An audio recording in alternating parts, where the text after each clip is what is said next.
Paulo, ou São Paulo, aquele que não foi apóstolo de Jesus, mas foi colocado no colégio apostólico pelo seu testemunho em suas cartas, nas suas pregações, nas prisões e nas viagens missionárias. Por isso ele é colocado no colégio apostólico, por ele estar anunciando a cada dia mais essa presença, né, do Cristo e mostrando o caminho de salvação. Paulo, que na sua vida ele tem muito mais um testemunho, não de conversão, mas de como viver a fé. Então ele não perseguia os cristãos como a ponto de matar.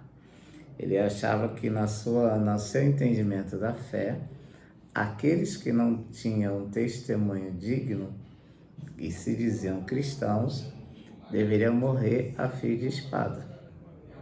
E assim ele fazia com aqueles que não davam um testemunho sincero e verdadeiro daquilo que acreditava. Então ele era um profundo conhecedor da palavra de Deus, porque ele já, como oficial, ele conhecia a palavra de Deus e principalmente ele dava continuidade àquilo que ele acreditava.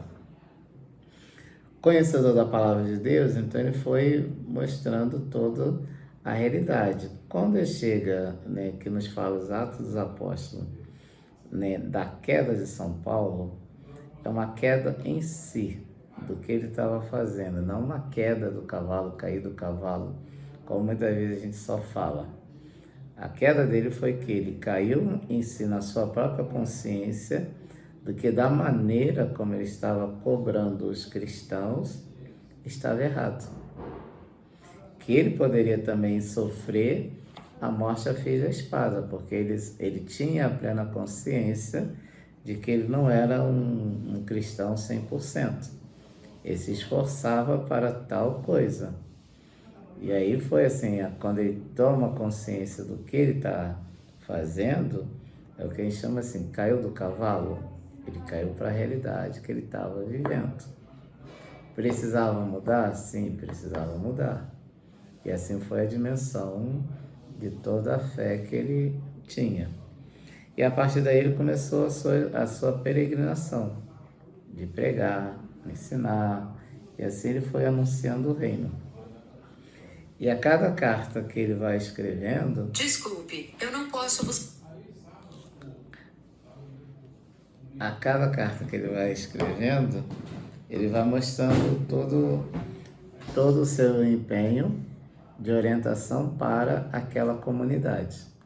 Então você vai ter cartas que foram bem aceitas, cartas que não foram aceitas. E cada uma tem uma identidade de quê? Daquela comunidade. Então ele se enculturava, via qual era o problema daquela comunidade para depois escrever. Sempre, pega a carta de São Paulo aos Romanos, ele vai falar dos problemas morais que passava Roma. Então daí ele vai falar sobre o Espírito Santo, que é um apelo à conversão, vai falar dos problemas morais que passava Roma e assim por diante. Quando ele chega à carta aos Gálatas, ele vai falar a respeito da fé, porque era uma comunidade que estava em crise de fé.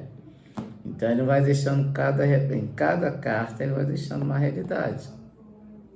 Quando ele chega a falar a carta a Timóteo, ele vai falar de quem? Vai falar para o clero. Ele fala do episcopado, fala do sacerdócio, fala do diaconato. Então ela mostrando assim, como ele vai praticamente dar uma luz para toda a igreja.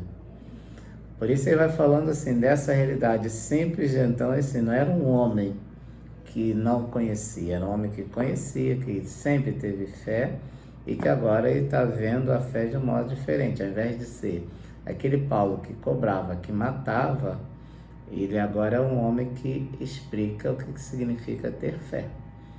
Por isso que ele fala, ele passa de perseguidor a perseguido.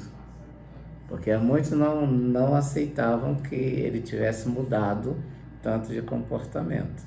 E aí ele vai vivendo a sua fé. Então, são cartas interessantes, fortes em alguns sentidos, quando ele fala, né, para todos que precisam se converter. Ele não tem muita paciência de esperar que as pessoas entendam. Ele quer que as pessoas entendam de imediato. Por isso ele é objetivo em algumas coisas.